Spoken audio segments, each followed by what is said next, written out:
Hello kabibig! Welcome back sa ating bagong YouTube channel. Ito ang pinakamaingay na YouTuber sa lahat ng YouTube. Ako si Kabibig, maglabag-labag na tawid. Evidence ako lalong maaatakihin sa galit si Marcos Jr. nito. Lalong mai-insecure si Liza Marcos sa ginawa ni VP Sara. Ano ba ang ginawa ni VP Sara? Bakit yung mga kakamping, Unipink, Marcos loyalist, kung ano-ano pa silang tawag, hindi nila makakontrol ang galit nila kay VP Sara. Lalo na ito mga kabibig, bakit ito ginawa ni VP Sara? Knowing maliit lang kayang budget, pero meron at meron talagang na-achieve ang Office of the Vice President. O eto ha, pang ilang years na itong ginagawa ni VP Sara.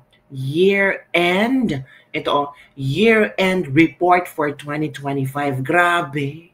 And then mawiwindang ka sa dami na palang ginawa ni VP Sara. And take note, COA. Anong sabi ng COA? For 3 consecutive years. Anong sabi ng COA? Unmodified. It means lahat resibo, nakita ng COA, saktong-sakto, walang ninanakaw. Walang hokus-pokus. O eto na kabibig, sa lalong magagalit yung mga kakamping, Unipink, mga dilawan, mga loyalista ni VVM na walang maipakita na malaking contribution, malaking achievement ni BBM na nakaupo na 3 years, walang legasiya. I-share nyo ang video ito. I-share nyo Kung Duterte supporter ka, be proud na binoto mo si VP Sara at for ito na, tingnan natin ang ginawa ng Office of the Vice President for 2025. Grabe. Ay, dapat natin palakpakan ang Office of the Vice President. Sila lang talaga kabibig sa lahat ng ahensya ang magre-report ng kanilang mga achievement at nagawa. Ito na.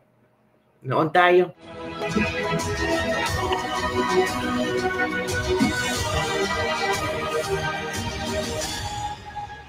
Assalamualaikum warahmatullahi wabarakatuh.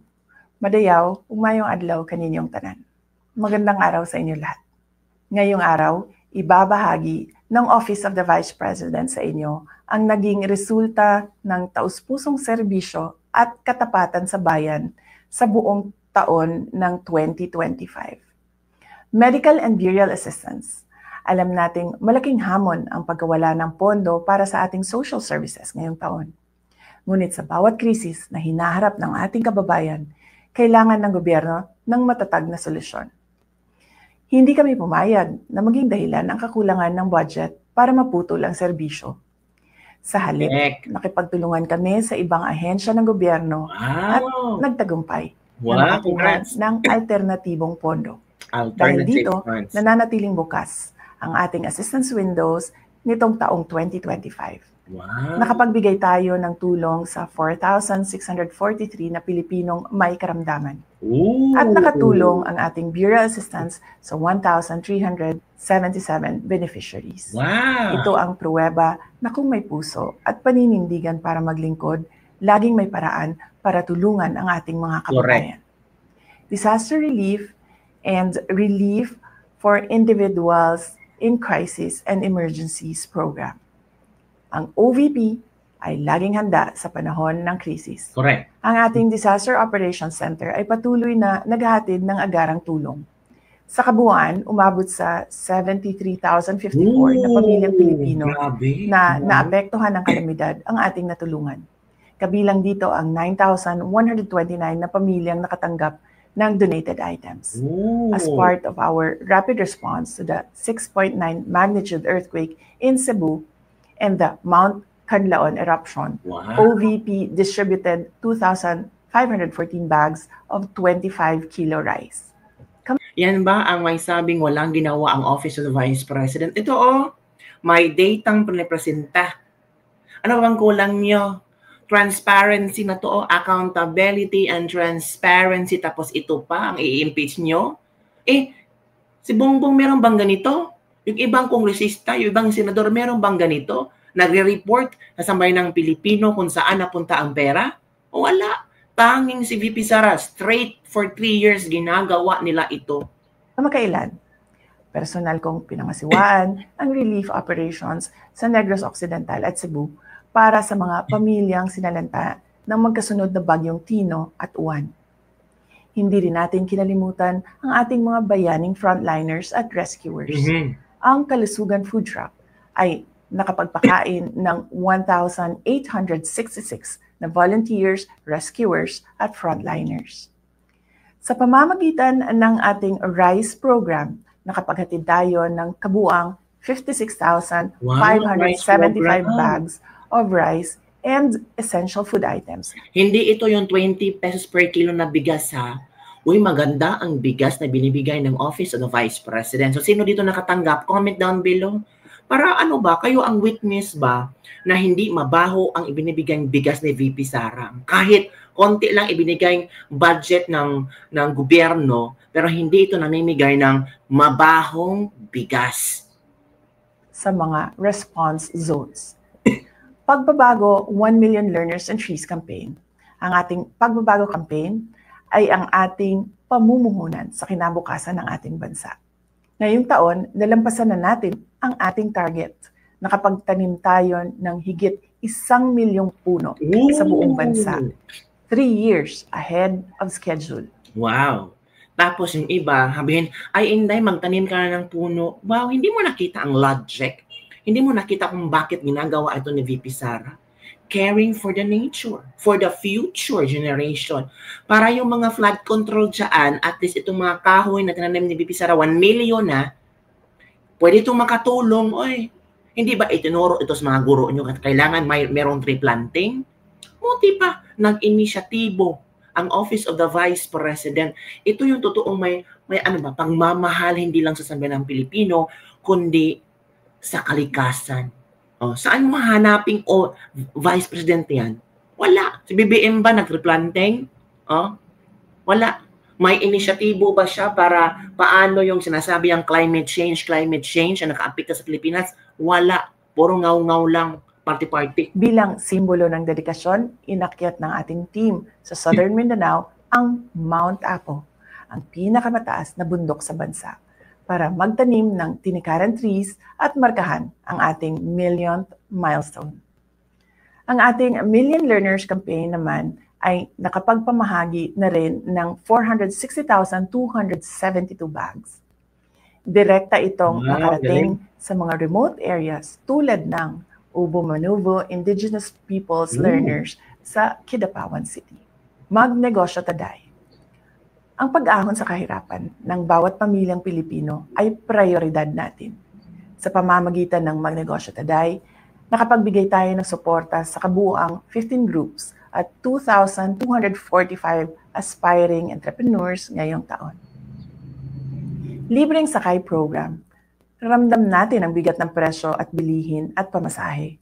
Kaya napakahalaga ng ating Libreng Sakay Program. Ngayong taon, pinalawak pa natin ang programa kasama na ang Tacloban City kung saan malaking tulong ito sa mga estudyante at pamilya.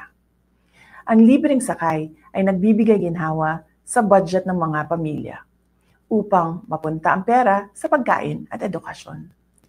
Mula Enero hanggang Oktubre, ang ating libreng sakay buses ay nakapagsilbi sa 875,176 na commuters. Wow, grabe! Accountability and operational excellence.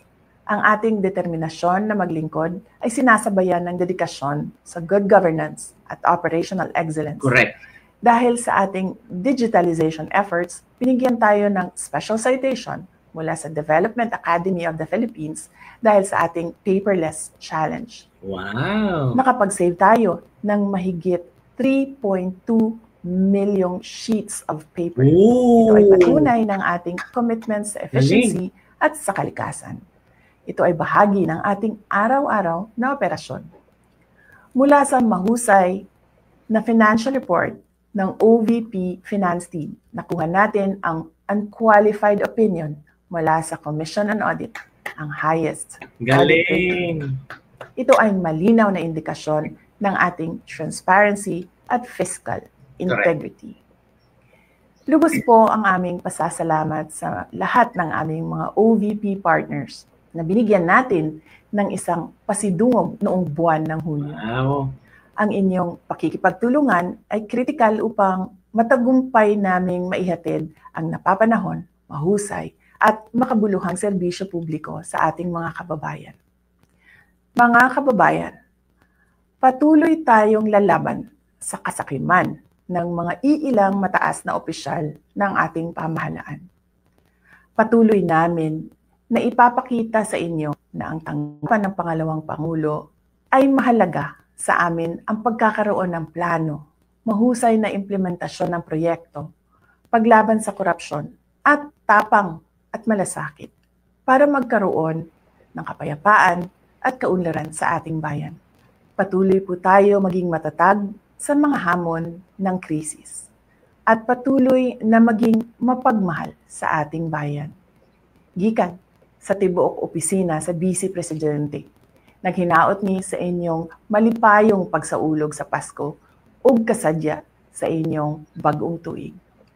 Mahalin natin ang Pilipinas para sa Diyos sa bayan at sa bawat pamilyang Pilipino. Syukran. Yan, kabibig ha. Yan po, si VP Sara nagre-report sa ating lahat kung saan napunta yung budget, yung maliit na budget. O, nakita nyo na, no? Transparency, accountability, 3 years na ang nagsabi ang COA na unmodified audit report.